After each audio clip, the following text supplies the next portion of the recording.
لوگ ہیں دراصل جو دنیا کی زندگی کو آخرت پر ترجیح دیتے ہیں. یہ ہے اصل مسئلہ کہ وہ دنیا کو پسند کرتے ہیں، دنیا کی لذتوں کو، دنیا کی جو خواہشات ہیں ان کی، وہ اس کو پسند کرتے ہیں. اس لیے وہ کچھ چھوڑنا ہی نہیں چاہتے اللہ کے لیے، وہ آخرت پر ایمان ہی نہیں لانا چاہتے. ان کے لیے کیا چیز امپورٹنٹ ہے؟ صرف دنیا. اور اس وجہ سے وہ ہدایت کو قبول نہیں کرتے.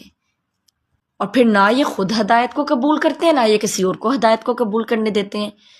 کیونکہ اگر انسان خود نیکی نہیں کرا تو پھر اس کو اچھا لگتا ہے کہ اس کے ارد گرد کے لوگ بھی نیکی نہ کریں، پھر گناہ کرنا آسان ہو جاتا ہے. اگر سارے لوگ ارد گرد کے نیکی کر رہے ہوں تو پھر ایک انسان کے لیے تو گناہ کرنا بہت مشکل ہے، نافرمانی کرنا بہت مشکل ہے.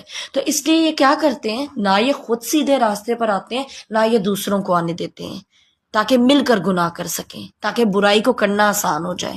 جب برائی کامن ہو جائے گی پھر اس کو کرنا کوئی مشکل نہیں رہے گا، اور پھر یہ اللہ کے راستے میں خامیاں